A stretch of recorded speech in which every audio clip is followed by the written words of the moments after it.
18장의 마지막 부분 29절, 30절, 31절 세 구절 우리 같이 천천히 읽겠습니다. 시작. 이스라엘에게서 태어난 그들의 조상 단의 이름을 따라 그 성읍을 단이라 하니라. 그 성읍의 본 이름은 라이스였더라. 단 자손이 자기들을 위하여 그 새긴 신상을 세웠고 모세의 손자요 게르솜의 아들인 요나단과 그의 자손은 단 지파의 제사장이 되어 그 땅 백성이 사로잡히는 날까지 이르렀더라.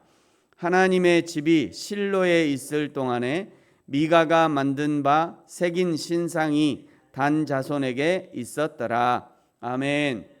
네, 오늘 이제 21절부터 말씀인데요. 21절에 보니까 라이스 땅을 정탐하러 올라간 단지파의 사람들이 미가의 집에 있던 우상들을 훔치고 그리고 제사장 노릇을 하고 있던 레위인 청년을 데리고 나왔습니다. 22절에 이 소식을 들은 미가가 이웃들과 뒤를 쫓아왔습니다. 그리고는 도대체 이것이 어찌 된 일이냐 자초지종을 캐묻죠. 묻는 미가에게 25절에 보시면요, 노한 자들이 너희를 쳐서 내 생명과 내 가족의 생명을 잃게 할까 한다. 에브라임 산지에 살던 미가나 라이스를 향하는 단지파나 모두 이스라엘의 지파들입니다. 한 민족이라는 거죠.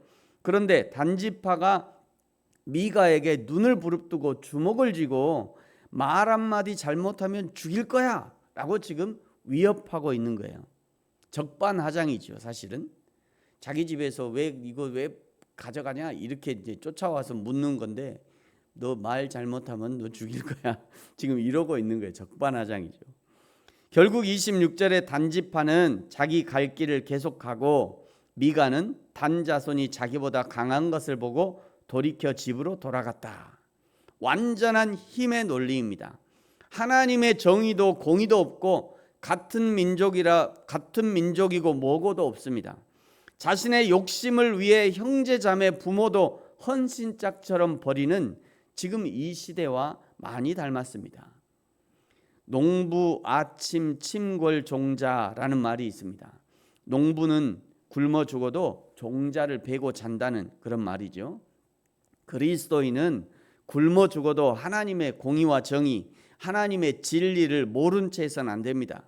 그야말로 진리에 죽고 진리에 사는 사람이 그리스도인이어야 한다는 거죠. 단지파가 라이스라는 성에 도착해 보니 27절에 보니까요, 단 자손이 미가가 만든 것과 그 제사장을 취하여 라이스에 이르러 한가하고 걱정 없이 사는 백성을 만나 칼로 그들을 치며 그 성읍을 불사르되. 라이스에 살던 사람들 입장에서는 아주 마른 하늘의 날벼락입니다. 외침에 침입 걱정 없이 평화롭게 살았던 것뿐인데 어디서 여호와 하나님을 믿는 사람들이 쳐들어오더니 전쟁을 할 줄도 모르는 라이스 사람들을 무참히 살해한 겁니다. 28절에는 조금 더 리얼한 표현이 등장하죠. 28절에 보니까요, 그들을 구원할 자가 없었으니 그 성읍이 베드로홉 가까운 골짜기에 있어 시돈과도 거리가 멀고 상종하는 사람도 없었음이었다. 단 자손이 성읍을 세우고 거기 거주했답니다. 단지파는 무방비 상태로 평화롭게 사는 라이스 백성들을 잔인하게 죽이고 철저하게 멸망시켰습니다. 한가하게 살고 평화롭게 사는 백성, 아무도 구원해 줄 사람이 없이 고립되어 사는 마을을 무참하게 공격한 겁니다. 이것은 하나님의 거룩한 백성으로서 어울리지 않는 삶이죠. 단지파는 하나님의 지시와 인도를 받기보다는 힘과 이익의 논리를 따르는 삶의 방식을 취했던 것입니다. 하나님을 믿고 예수님을 따른다는 것은 하나님의 방식대로 살아야 하는 것입니다. 예수님이 제시하는 천국 시민의 법을 따라야 하는 것이죠.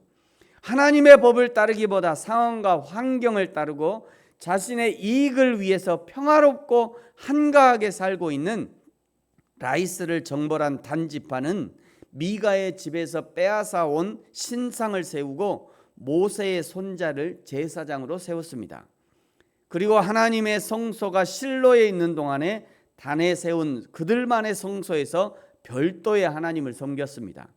30절에 보니까요, 단 자손이 자기들을 위하여 그 새긴 신상을 세웠고 모세의 손자 게르솜의 아들인 요나단, 제사장 중에 아주 적통 아닙니까? 모세의 손자요 게르솜의 아들 요나단이면 적통 제사장인 거죠.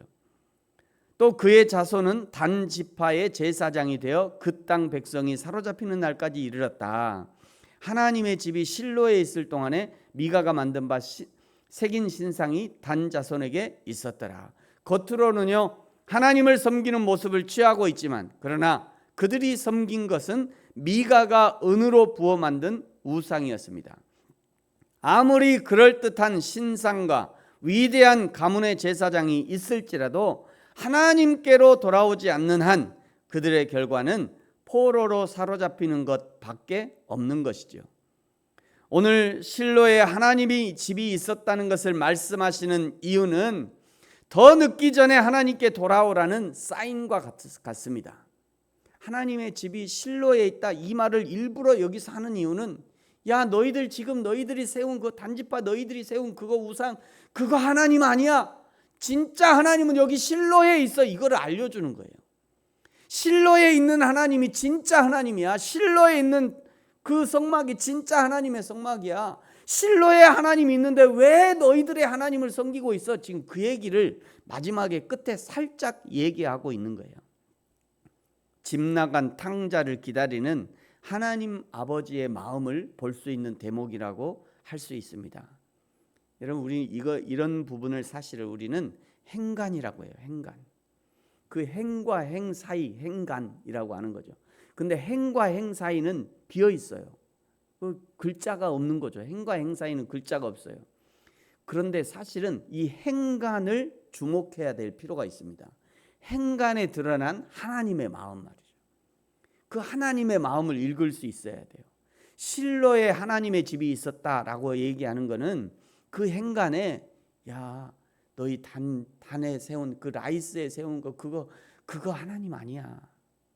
야 그거 하나님 아니야. 너희 하나님은 실로에 있어. 실로에 있는 하나님을 섬겨야 돼. 지금 이 얘기를 하고 있는 겁니다.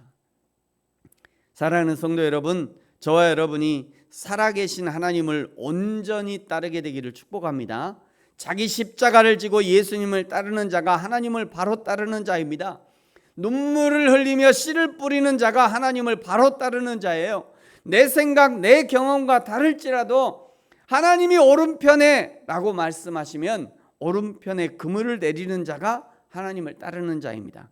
밤새도록 고기를 잡아봤지만 예수님이 깊은 곳에 그물을 내리라 말씀하시면 밤새 내가 아무것도 잡지 못했어도, 그 밤새 잡으면서 뭐 내려보지 않은 곳이 있겠어요? 오른쪽에도 내려보고 왼쪽에도 내려보고 낮은 곳에도 내려보고 깊은 곳에도 내려봤겠죠. 당연히 베드로가 지난 그 전문가 아닙니까?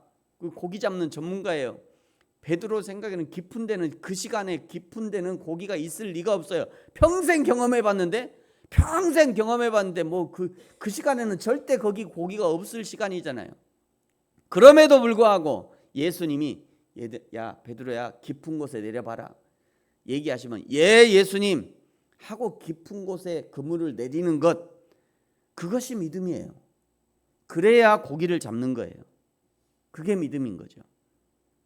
내가 섬기고 싶은 하나님, 내 편의대로 단에 세운 성소가 아니라 실로의 하나님을 섬기는 저와 여러분, 하나님의 말씀 따라 실로의 하나님을 섬기는 저와 여러분이 되어지기를 예수님의 이름으로 축복합니다. 기도하겠습니다. 하나님 아버지 감사합니다.